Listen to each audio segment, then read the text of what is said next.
Hi friends, welcome back again to my channel रप्लानिश education and I hope you are doing good. So guys, आज बात करेंगे एक big update की जो कि यूजीसी के चेयरपर्सन एम जगदीश कुमार जी ने प्रोवाइड की है, जो कि बात करेंगे कि असिस्टेंट प्रोफेसर का सिलेक्शन क्राइटेरिया क्या होना चाहिए।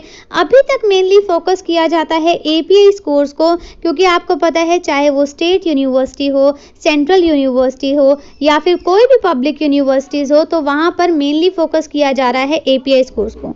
एपीआई स्कोर्स के बेसिस पर मेरिट लिस्ट बनती है। मेरिट लिस्ट बनने के बाद यहाँ पर शॉर्ट लिस्टिंग होता है कैंडिडेट्स का, और शॉर्ट लिस्टिंग होने के बाद इंटरव्यू के लिए कॉल की जाती है। तो जिन कैंडिडेट्स के अच्छे हैं एपीआई स्कोर्स, जिनके अच्छे होते हैं एपीआई स्कोर्स, उनको तो मौका मिल जाता है इंटरव्यू तक जाने का। बट जिन कैंडिडेट्स ने एपीआई स्कोर्स अभी तक अच्छे नहीं अचीव किए थे, या जिनके ग्रेजुएशन में अच्छे मार्क्स नहीं थे, जिनके पीजी में अच्छे मार्क्स नहीं थे, बट हाँ जिनकी नॉलेज बहुत अच्छी है, उसकी वजह से एपीआई स्कोर्स कम है, तो उनको कहाँ तक पहुँचना चाहिए? उनको भी तो मौका मिलना चाहिए इंटरव्यू तक पहुँचने का। कि नॉलेज अच्छी है बट एपीआई स्कोर्स इतने ज़्यादा नहीं है, तो इंटरव्यू तक पहुँचने का राइट तो उनका भी है। तो यहाँ पर उसको चेंजेस करने की बात की जा रही है। आप सबको पता है एनईपी आ चुका है, न्यू एजुकेशन पॉलिसी आ चुकी है। तो न्यू एजुकेशन पॉलिसी के आने के बाद यहाँ पर जो हमारे यूजीसी के जो नॉर्म्स है, 2018 के जो नॉर्म्स है मिनिमम रेगुलेशंस को लेकर, असिस्टेंट प्रोफेसर को लेकर, तो उसको चेंजेस करने की बात की जा रही है। तो यहाँ पर मैं आपको मेन पैराग्राफ जो मैंने हाईलाइट किए हैं उस पर बात करेंगे। तो यहाँ पर इस पैराग्राफ में मेंशन किया है, there is a critical need to revise 2018 UGC government की जो नॉर्म्स हैं उसको चेंजेस करने की बात की जा रही है। ऐसा नहीं होगा कि पूरी तरह से एपीआई स्कोर्स को रिमूव कर दिया जाएगा, नहीं, बट हाँ उसमें कुछ चेंजेस जरूर किए जाएंगे। आपकी क्या फीडबैक है, आपके क्या व्यूज है? क्या हमें एपीआई स्कोर को रिमूव कर देना चाहिए, या उसमें कुछ चेंजेस करने चाहिए, या फिर सेम ही रहना देना चाहिए? तो आपके क्या व्यूज हैं, तो आप फीडबैक में जरूर मेंशन करें, आप कमेंट बॉक्स में जरूर मेंशन करें। और क्या बात की जा रही है, इन्होंने मेंशन किया है कि एपीआई स्कोर्स बेसिकली जो मेन एम्फसाइज करता है वो क्वांटिफाइबल मैट्रिक्स पे एम्फसाइज करता है, कि वो क्वांटिफाइबल मेजर है, कि नंबर्स तो देख रहा है पर वो नॉलेज नहीं देख रहा, वो हमारी नॉलेज नहीं बता रहा कि हमें नॉलेज कितनी है। क्योंकि आपको पता है कि आजकल जो रिसर्च पेपर है उसके ऊपर मेन फोकस किया जाता है, बट कई बार जो कुछ कैंडिडेट्स होते हैं वो रिसर्च पेपर जो है वो सेकंड वे से भी बना देते हैं। सेकंड वे आपको पता है कि किसी और को पेमेंट दी और रिसर्च पेपर यहाँ पर पब्लिश हो गए, तो वो चीज़ें भी फॉलो की जा रही है। अब अगर हम किसी और के थ्रू रिसर्च पेपर बनवा लेते हैं तो हमारी तो नॉलेज नहीं इंक्रीज हुई ना। तो उसको ध्यान में रख के कि हमारे जो गलत वे से हमारे एपीआई स्कोर इंक्रीज हो रहे हैं उसको ना हमें ज़्यादा एम्फसाइज दिया जाए, बट हमें नॉलेज पर ज़्यादा एम्फसाइज देना चाहिए। तो इसको फोकस किया जा रहा है। और एक और चीज़, जैसा आपका जो एनईपी आ चुका है, अब आपकी जो ग्रेजुएशन है वो 3 इयर्स की भी है, 4 इयर्स की भी है, ये डिपेंड करता है कैंडिडेट टू कैंडिडेट। वो 3 ईयर के बाद पीजी भी कर सकता है, या 4 ईयर के बाद डायरेक्टली वो पीएचडी भी कर सकता है। वो डिपेंड करेगा पर्सन के चॉइस के ऊपर। तो उसको चेंजेस आने के बाद, क्योंकि हमारी स्टडी में तो चेंजेस हो गए, तो हमारा जो सिलेक्शन क्राइटेरिया है उसमें भी चेंजेस की जाएगी।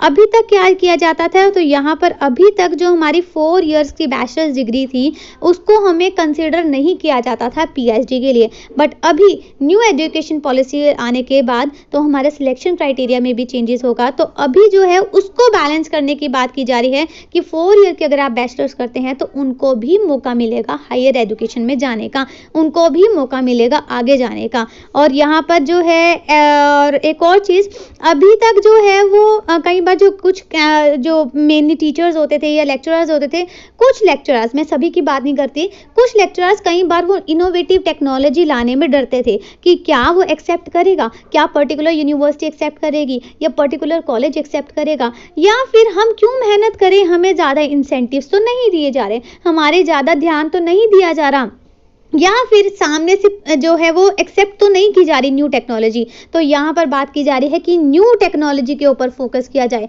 न्यू लर्निंग मॉड्यूल्स लाने चाहिए, न्यू लर्निंग टेक्नोलॉजी लानी चाहिए, कि हमारी प्रैक्टिकल बेस्ड लर्निंग हो ताकि स्टूडेंट्स के लिए भी बहुत अच्छा हो। तो उसके ऊपर भी बात की जा रही है कि हाँ वो उसके ऊपर मेन फोकस किया जाना चाहिए, तभी तो हमारा देश आगे बढ़ेगा। एजुकेशन पॉलिसी स्टडी तो चेंजेस हो गई, बट यहाँ पर हमारे जो कैंडिडेट्स अभी तक हमारे रिक्रूट हो चुके हैं उनको उसको भी चेंज करना है, जो अभी आगे रिक्रूटमेंट होने वाली है उसमें भी चेंजेस होना चाहिए। इसकी हेडिंग ही आगे ऐसे आई थी, ओवरहोल। अब इसका मतलब यही है कि जहां पर मेन नीड हो कुछ चेंजेस करने की, कुछ अमेंडमेंट करने की, तो यहाँ पर मेन नीड है कुछ चेंजेस करने की, कुछ जो हमारा सिस्टम है उसमें चेंजेस करने की। एक और इसको बाद हम स्क्रॉल डाउन करके देखें तो यहाँ पर बताया गया है न्यू एजुकेशन पॉलिसी के बाद यहाँ पर रिवाइज करने की तो बात की जा रही है, 6 मंथ के अंदर अंदर ही रिव्यू कर दी गई है दोबारा से 2018 की यूजीसी गवर्नमेंट की जो नॉर्म्स है उसको चेंजेस करने की बात की जा रही है, और न्यू ड्राफ्ट न्यू रेगुलेशंस को लाने की बात की जा रही है।